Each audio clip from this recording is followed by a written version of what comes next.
Hi, I'm Jiska and I'm teaching a reverse engineering lab at TU Darmstadt. And in this third module, you will learn about security testing and attack vectors. So during the last in-person lab, I was asking you about your goals. And this is because you can choose any topic you like during this course. So you can just learn something and improve your skills on this. Because of this, I was also asking you which kind of job you would like to do after graduation. And I only did this because I wanted to know where to set a focus in the course. And then I was very surprised because like half the course answered pen tester.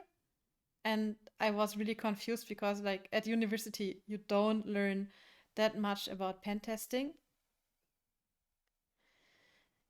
So then on my Twitter, I publicly asked which type of jobs people would recommend to students after finishing their Master of Science in IT security. So I don't want company advertisement here. I just wanted to know like what are general descriptions? What are things that people with this kind of skill set could do? And surprisingly, after like retirement and opening a coffee shop or something like this, most people said build things instead of breaking them. And one person said that you could work for a security related vendor. So, for example, a friend of them is working at a company that is building email block lists for spam filters. And then someone else recommending software developer here. And also someone saying, really, you have to know how to develop something because if you speak the language of developers, then you can also improve things regarding to security. Another interesting answer here is threat modeling moderator, so that you have a software that you want to have security in and that you want to think about like what could be threats to this particular product and how could you mitigate them.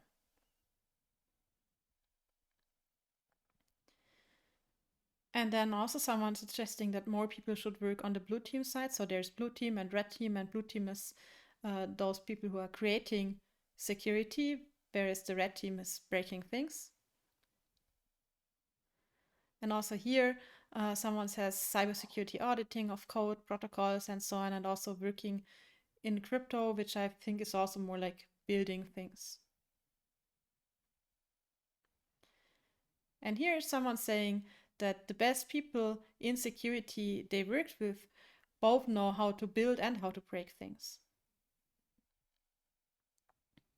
And also someone saying like our team, so Simo, is actually breaking a lot of things and they have to deal with the bugs that such groups found. But it would be better if those people would also be designers and help them building things. But of course, like if you're young, you are like, no, I just want to be like the hacker from the movies and I want to break things, but I don't want to build things. So it's much cooler. So here is someone who is actually doing this as a job, and he's pen testing hardware attacks on many targets. And he likes that each project is different. So you have something new every now and then.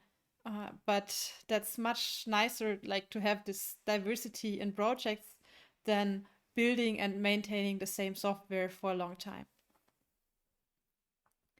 But then here's also a bit of a nightmare. So someone suggests like you are a pen tester and then you stay at the same company probably, and then you become an information security officer and afterwards a CISO. So I guess this is not really what most people think when they say they want to become a pen tester. And then there's also this answer here to do a PhD in IT security. So this is basically what I did. And actually, in IT security, you can get a full position, so full funding, E13. That's quite some money, so that's almost 50K right now, if I read the tables correctly. And you're technically still a student during that time, but you have to be good, so you have to have very good grades and writing skills. If you still think after all of this your dream job is pen tester, well, there's a couple of things that you should take care about when making this decision, especially when you think about like where you would like to work. And Robert, who is a former student of mine, had this list on Twitter. So after I just posted like all my students want to become a pen tester, he was like, okay, but then at least there are these tips if you want to do this. So first of all, you should look for companies that specialize into pen testing, and you should avoid places that do like one pen test a week. So that would be every week a different web API with different endpoints, but it's mostly the same thing that you would do every week, just a checklist. And also, you wouldn't have time to like look a bit deeper into your target. So that's why one pen test per week is not so good. And you should also look for a highly technical blog with cool write-ups. So some of the companies have them, so they talk publicly about their research. Then they often also have talks by this company. I would also suggest that if you see those write-ups and talks, that for this particular company, this is more than one person presenting these things.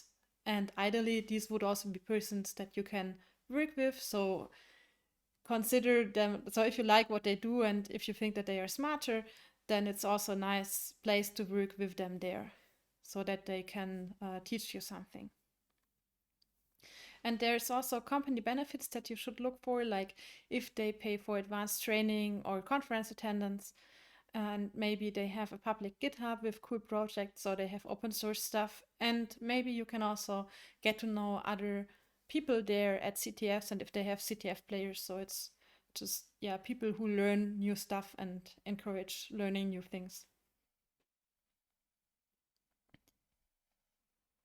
All right, but now back to the lab. Why am I even talking about jobs and pen testing here? So this lab is actually not a pen test. You're not testing according to a predefined list of potential flaws, but for a good pen test, that's not like 1 week per target. You would also do more than this. And also here, nothing is out of scope. So we don't really have a customer or something like this. So you choose your target on your own initiative. But that also means that the test should still be legal. Then there is also not the CTF here, so there is no intended solution. It could be that your project fails even if you work a lot on it, or if you like failing, I mean, but you wouldn't find bugs. So it's okay if you don't find security issues as long as you document what you did there. Also, what this lab is not is bug bounty hunting. I mean, you can, of course, pick projects that pay bug bounty, but you could also pick one that doesn't. And you don't have to pick low-hanging fruits. So it's not that you would look for one bug type and then find this bug type in 20 apps and try to report them to everyone and maximize your bug bounty, but it's more like you would try to look for something special, or like, yeah, spend more time on one app.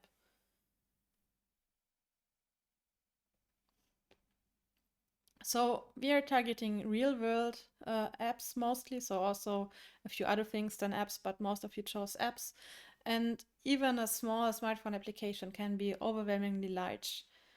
It requires a lot of analysis only that you know where to start, especially when something is closed source, but even when something is open source, there might be a huge code base. And then also most bugs are relatively simple in real world targets compared to harder CTFs. I mean, that of course, yeah, it depends on your scale of what is simple and what is hard. And also, certain attack vectors might have been extensively tested by someone else before, and you might not know this. So that might have been a test by someone who didn't do this publicly. So it might just be you try an attack technique and it really doesn't work on that target. And it might also be that a bug you're looking for really does not exist. So you think that there is something, but it's actually not there. So imagine yourself being in a huge maze, so that's your application or your target, and there's tons of bugs in there. Like it's almost impossible to write code without bugs, and the larger a project is, the more bugs there are.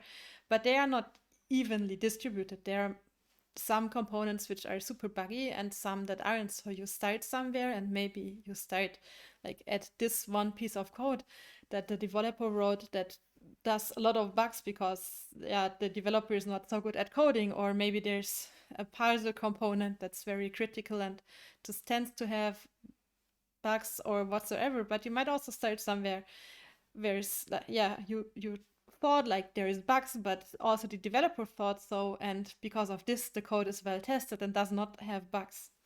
You won't know. And then you make wrong decisions and look further and further, and you just you end up somewhere without any bugs. And it might even be that, like, meanwhile, I mean, nobody stops other researchers from researching the same target, so someone just finds a very, very cool bug because they are lucky, because they did something different. So don't don't give up when this happens. So it really happens to the best of us. It yeah just keep working on your target, and also just think about new ways how to do something. So what you can do here is, first of all, trust your instincts. So um, if a target was already tested based on public guides and tools, just like repeating the same steps will not reveal new insights. So this might be good in a pen test where you say everything is good, but it probably won't help you here when you are actually trying to do something cool in an application. And also, bugs tend to be in components that are hard to test systematically. So there is probably a reason why there are no tests or many bugs in a component. And it's also totally okay if you only focus on stuff that you're familiar with. So because you're not providing a paid pen test to the app developer, but you just try to improve your skills on something, it's totally fine if you say, okay, I always wanted to understand how certain cryptography is being used in an application, for example, and only look into this particular component. So that means you can really pick the kind of threats and attacks that you want to test against. You can choose something that you already know or something that you would like to learn if you don't know so much about it. Cryptography would be one example, so algorithms, but also like stuff that shouldn't happen in protocols. Also logic bugs in protocols, and also maybe some private data handling, like where's private data stored or transmitted. You could also try to write a fuzzer. Very different approach. So this is probably less static analysis, but more, writing something that inputs a lot of data. I will have an example for this later on. You could try to understand the architecture and design of your target, and just by understanding how everything in your target works, you might get an idea where some bugs are. Just like in some components there might not be good privilege separation, etc. Stuff like this would show when you try to analyze it. So you can think out of the box and you can try to understand the target. You can try any method that you want, and it might even help if it's like unconventional what you do. And of course, some of you might not be so creative. So, especially if it's like the first time that you're looking for bugs in an application and using reverse engineering for this, it might also help if you just follow some verification standards. So there is this one from also OWASP, and they have this standard here. So there's 8 categories with subcategories that you can test. So you can just if you run out of ideas, or if you don't even know where to start, look into the list and try to have some of these tested. Still, the goal of this lab is not to prove that an application passed all the tests. So it's not necessary that you like check all of them in your target. And there's also some things in there that you cannot really check as a reverse engineer. So the first category says like architecture design and threat modeling, but you don't really know what was the threat modeling of the company who made an app. You can, of course, like make your own assumptions, but you don't have the official initial documents.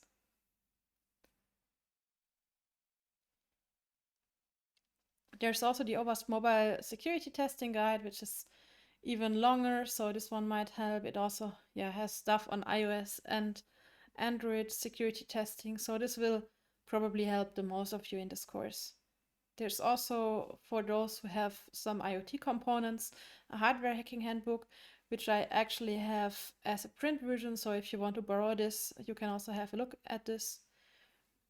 There's IoT testing guides, which try to cover like all the components. So in an IoT device, you usually have like the device, but you have a smartphone application, you have a cloud part of the implementation, and there's guides that try to cover all of this. And because of this, they also have good ideas about like all of those components, including applications and server-side parts.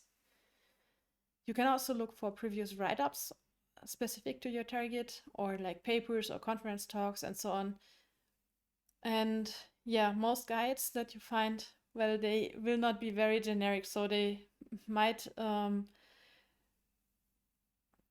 well, it depends, but there's a lot of material out there, but in the end, often it will not help you finding a good bug. So it's really something you should think on your own.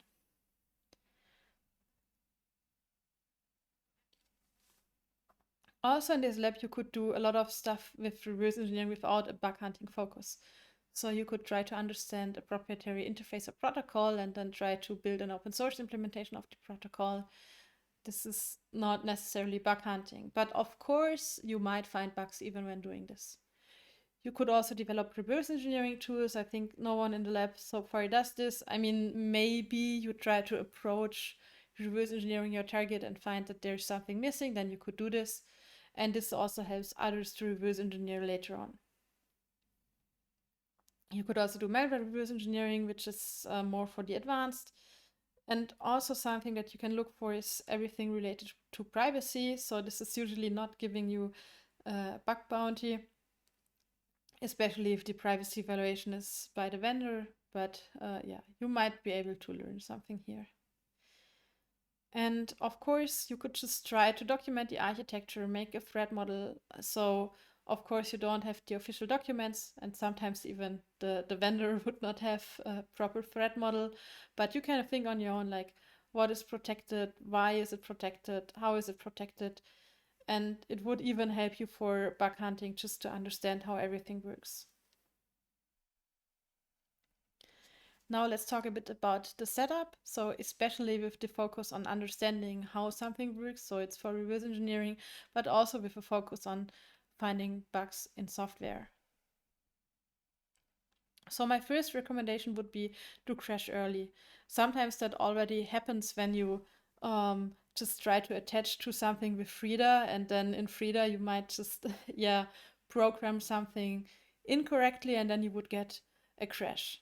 And in this crash, you should check if the crash logs are produced correctly, so if they are saved somewhere, and also if you have symbols in your log. So in the log below, you can actually see that it is symbolicated, so you have not just the library names on the left-hand side, but on the right-hand side, you also have this mach message trap, cf run loop, and so on.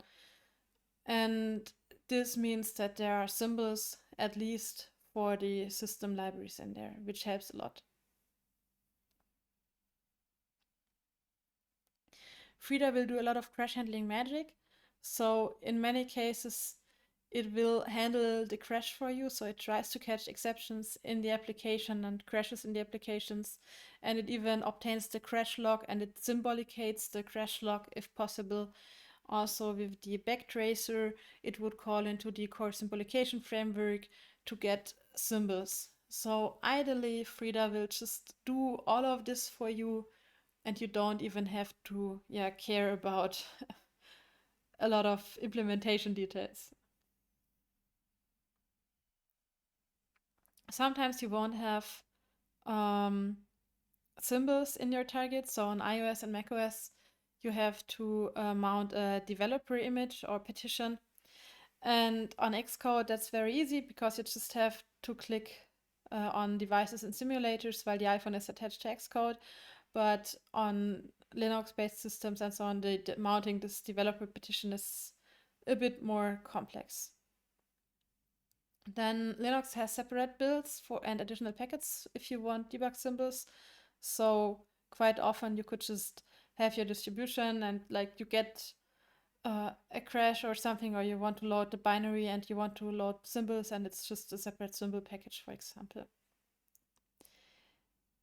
And well, there's many closed source targets that don't have ready to use symbols, but sometimes there's debug prints in there. So you would have a print and then function name and then what is happening in there, and you can just write a Git script to transform such debug prints into symbols and name those functions automatically.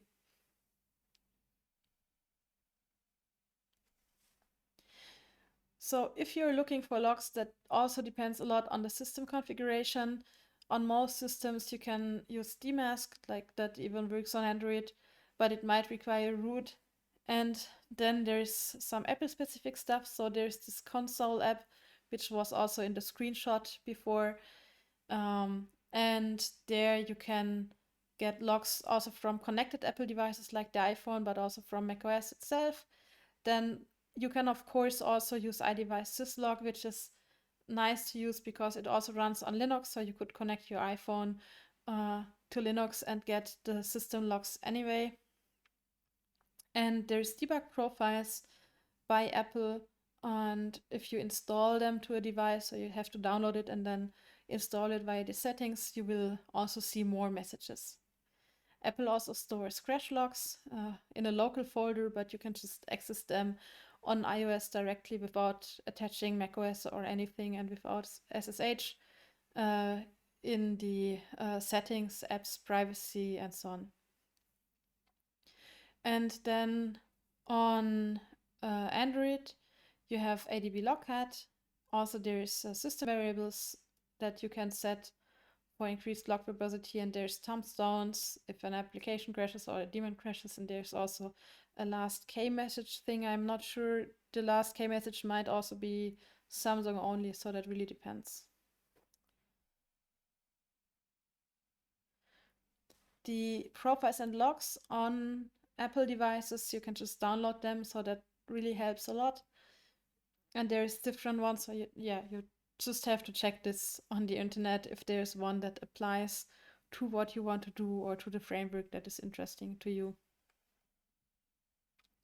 And if you don't have a profile, you can still set the properties like this. So you can just create a logging property that enables all the private data to be shown.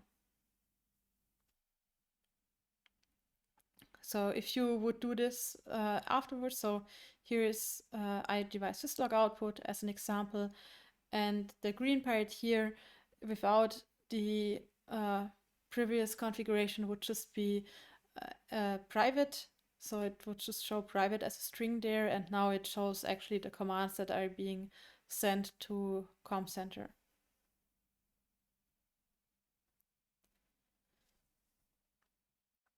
So there might also be other ways in your target. So maybe you have to enable debug logs specifically with a flag or something.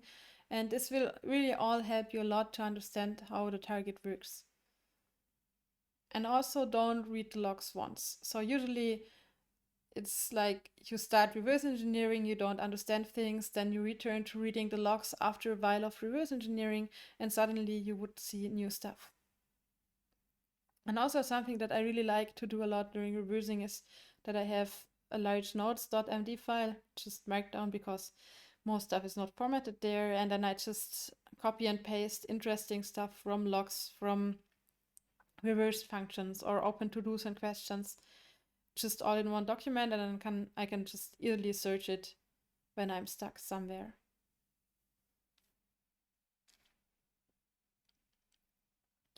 So next to protocol reverse engineering, so this is now the part of the presentation where I show a few practical examples that might apply to projects that you chose. And of course, there's like way more things that you could test or attack. But yeah, this is just setting some focus. And of course, later on, you can check like the mobile guides or something for applications and see if there's more that you want to test. The most academic approach to test protocols would be protocol provers. So you would try to reverse engineer a protocol and then model all of its assumptions into a protocol prover, and then the protocol prover would tell you if there's a bug in there. But I'm a bit skeptic towards this approach. I mean, of course, it can help you a lot, but it's also a lot of effort. And actually, protocols like Truth have been proven to be secure, but always these proofs are just as good as the stuff that you put into the protocol prover. So it might be that you won't find bugs in a protocol, and Bluetooth has been broken despite such proofs later on. And yeah, so maybe the proof was not so good, but maybe also the specification was missing details and so on. So always ask yourself, like, if there's cryptographic primitives in a protocol, why are they there? What are they protecting? And is everything that should be protected, so privacy relevant information, actually protected, or is there stuff left out? And another thing is, in reverse engineering, you might have sometimes like some debug prints or renaming function variable names and so on, but even then, don't trust those names. So if something is called a nonce, it doesn't need to be a nonce. So sometimes some nonce can be reused, is not really random, um, and so on. And also the RNG output might not be really random, and then there could be hash functions that are also not generating random output and that are like reversible. So just because something is called nonce, RNG, hash, and so on, don't trust this. Programmers start implementing their own cryptography. Sometimes it's just a copy paste from Stack Overflow. And yeah, so using existing libraries correctly is also hard. So just don't trust the developers and double check all the assumptions. Then also ask yourself, what are roots of trust? So what are certificates, keys, and so on that are being used for encryption? How are they distributed? How are they checked? And um, so sometimes there's also stuff that like all tools would show you or tell you is wrong. So there might be access keys for cloud storage that are just the same stored in the applications for all users, but it might not be critical because maybe data is encrypted individually or some access tokens are there in addition. And so just double check like what are the roots of trust, and is it really something critical that you have there, or is it just some access key that everyone needs?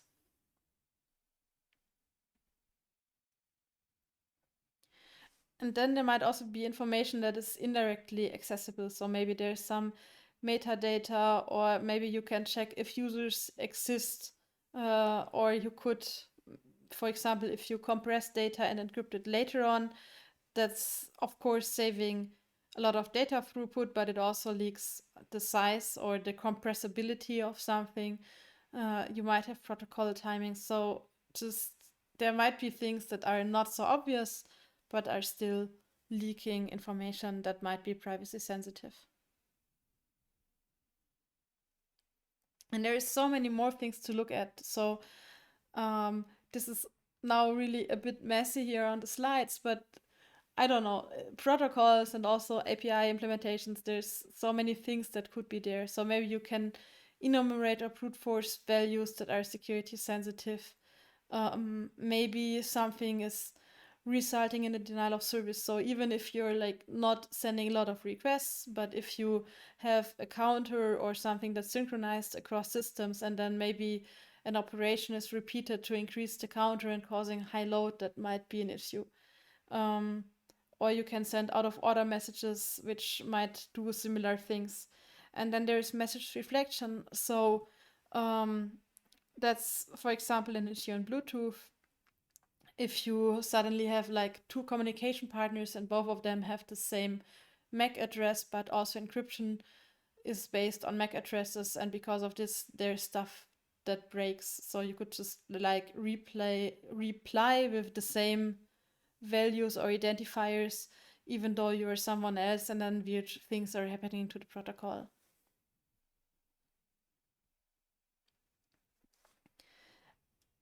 Probably you won't understand the whole protocol or API or something that's being implemented. So what you can try is that you implement your own implementation on one of the two ends of the communication partners. So that's very nice if you want to do automated testing, if you have one end that you can fully program, and during the process of implementing a protocol, you will also understand details that you haven't understand before. And just this kind of deep understanding and also the bugs that you make on your own when implementing the interface might reveal further security issues. And I think everything regarding protocols is what has been the most success within CMO. So there's two projects that have like the most stars on GitHub, which are OpenDrop and OpenHaystack. And OpenDrop is an airdrop implementation. OpenHaystack is AirTag protocol implementation. So yeah, that's really something that people want to use within closed source systems, just having parts of the implementation open source to interface with their own devices.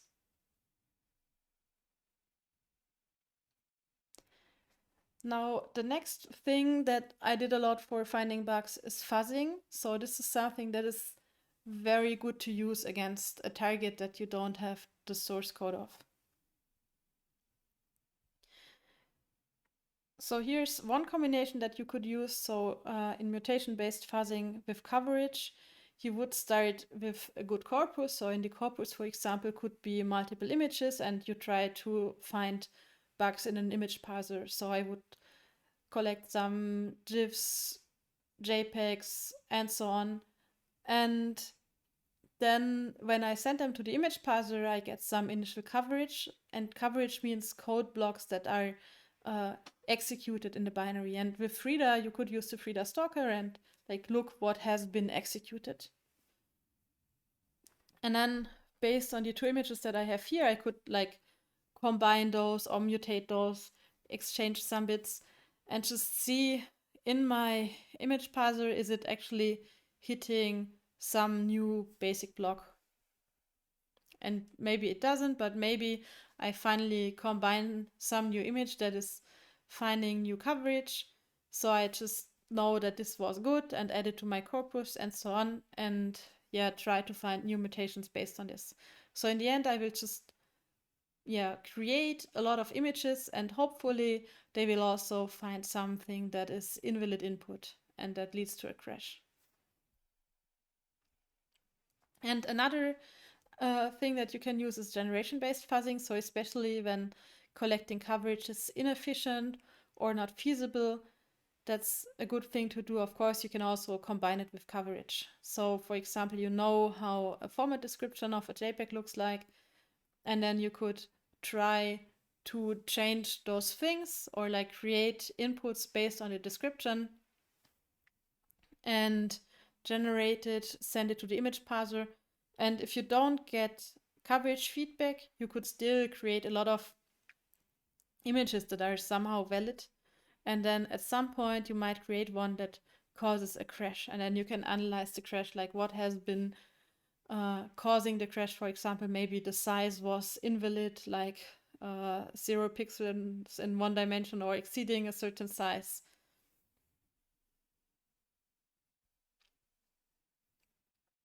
Now, the thing is, when you do the same for a protocol, it's not as easy as for an image parser. So the image parser would always react the same to an image, no matter which state you have. But it's a bit different in, let's say, in a mobile setup. So to receive an SMS, you have to be in a state where you are able to receive SMS, like you're connected to a base station, I don't know.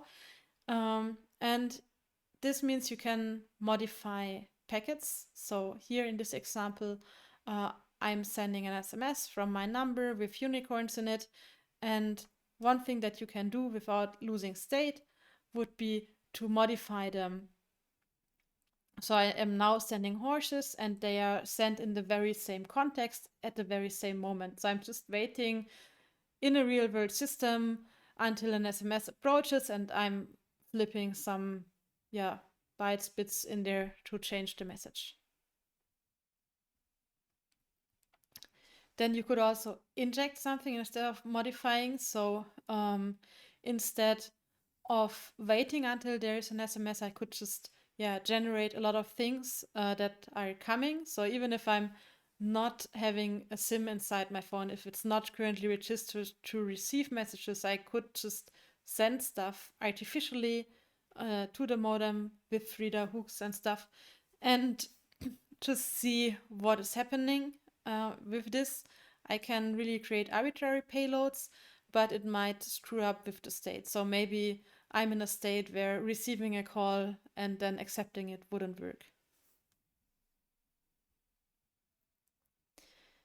And the state difference might be significant. So it might be the case that you will find different bugs depending on which of the two approaches you choose. So sometimes you will even have the problem that you can reach a bug with the modification, but only very slow, but you couldn't reach the same bug with injection-based methods. At least not if you're not reacting to what the phone replies and if you're just solely injecting.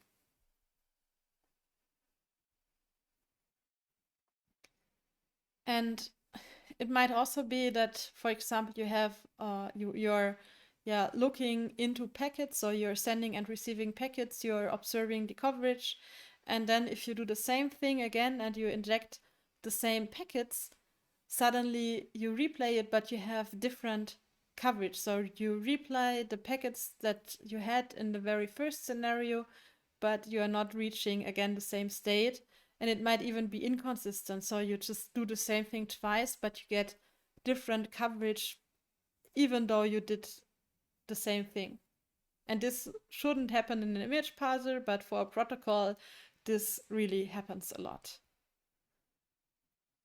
So you might get less coverage, inconsistent coverage, and so on.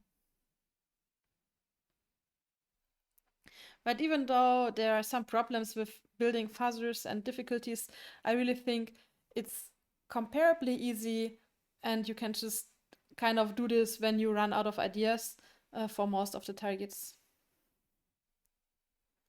So initially, you can try to find functions that receive or send data of any type. Ideally, if there's a server involved, you would only look for something like where the app receives data but not where it sends data, so that you don't disrupt services. And then you can try simple modifications, so you can swap bytes, you can insert bytes, you can delete or bytes, so whatever you think makes sense in the current data flow, and you don't need to have a complex fuzzer. So you just wait until there's, I don't know, you receive a message in Signal or something like this, and then you replace 1 to 8 bytes with a random value. You can of course also replace more of them. It just depends a bit on the target. And this might already be sufficient if the target has not been fuzzed before. So really, I found good bugs with this method in software that should have been tested. And you should also try to check logs or add hooks. So sometimes a message might have, for example, a checksum or length field or something, and you should see in the logs if the messages are not accepted. So sometimes it might also be silently discarded, but usually that's errors that are logged. And even if you don't want to find crashes and bugs, this might still be an interesting reverse engineering method. So for example, you might get error messages about what certain fields in a struct do, or where the struct or the data that you input is being processed, and you will just learn this by watching log messages or tracing execution. So it really helps.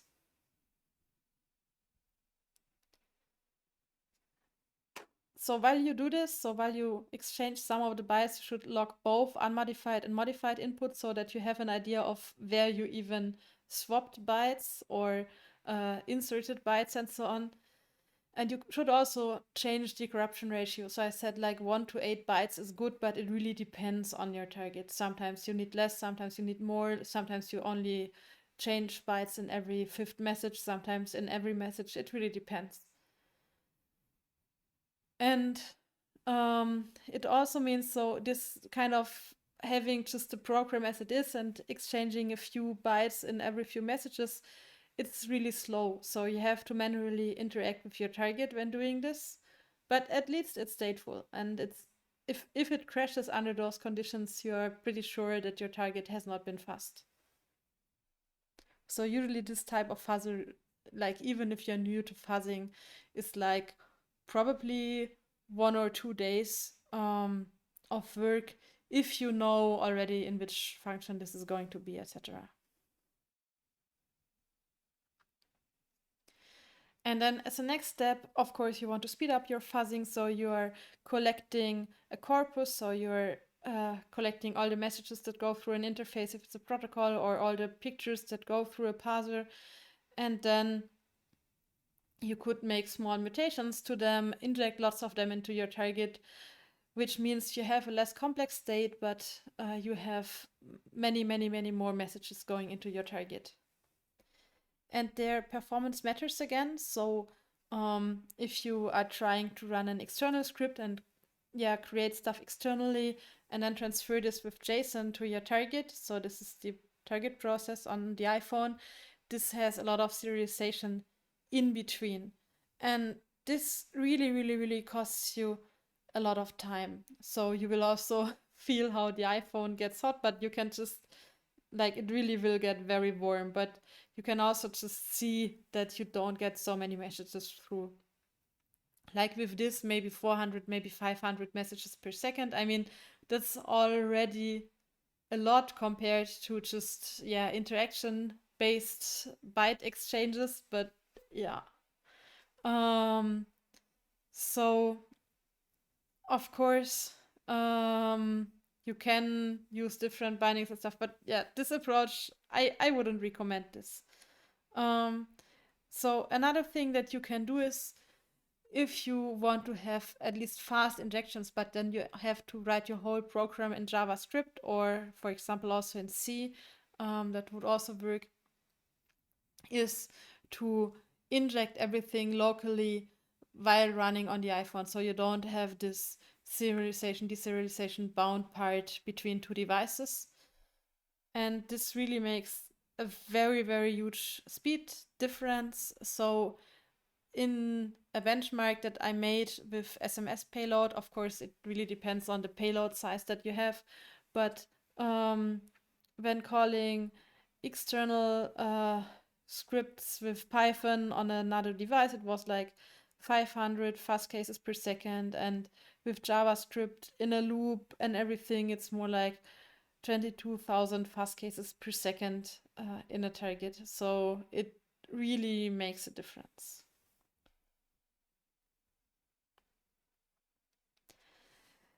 Now, reproducibility is also interesting here. So once you found a crash, you want to like reproduce it, so you can use the same injection mechanism for replay as for fuzzing. And sometimes in a protocol, you would have to replay at least like a sequence of messages. And sometimes that's not like the last two messages, but sometimes you have like the last 1,000 messages, and like message number 500, 700, and the last one are the ones that together caused the crash. So find a possibility to replay it like the last n messages that you had. And also, it might be that you get bugs that during fuzzing you would get the same type of crash log quite often, but you cannot really reproduce it with inserting like the last 1,000 messages. So it's not really reproducible due to state, at least not with just the state of the one function that you have, because also other system components are involved, but they might still be real bugs. If you want some source code examples for puzzles, you can look into Toothpicker or FPicker, which are both built by one of my former students, Dennis. And there's, I think, also Frida support for AFL++, but that's kind of the same thing that FPicker is, but again, yeah, the same but different. So try to just look for existing Frida-based fuzzers. And there's probably even more. So just search for it on the internet. And then one more thing that might be worth to look into are hardware attacks. So at CIMO, we actually have a lab with everything that you would need to perform hardware attacks, like an oscilloscope, logic analyzers, chip whisperer, and chip shouter, so that you could even do fault injection. And we have 2 students currently building up a lab setup for this. So if you have an IoT device and you say, I don't know, you want to extract data from a chip, or you want to like glitch them to bypass something, then we might have a lab where this is possible, and we might even have students who are looking for such targets. So I think this only applies to IoT devices here, but still a good possibility for you to know in case you want to do this.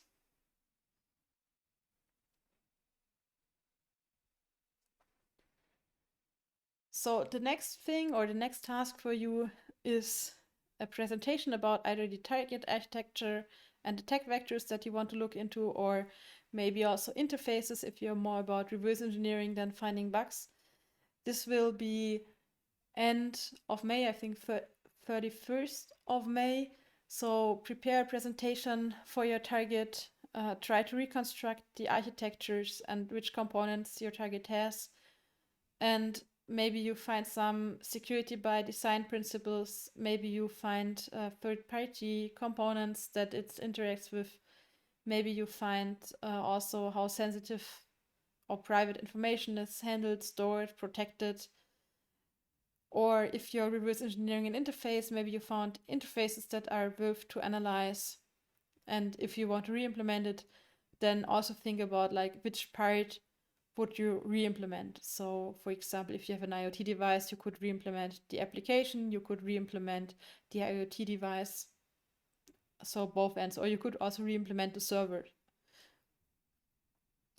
And then for the 9CP project, also create milestones and a plan for your project.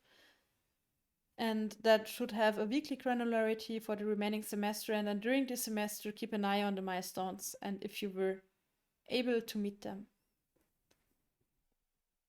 So that's it already for the 3rd module, but of course you can ask questions in the lecture forum or also publicly on Twitter and YouTube if you see this as an uploaded version. Thanks a lot.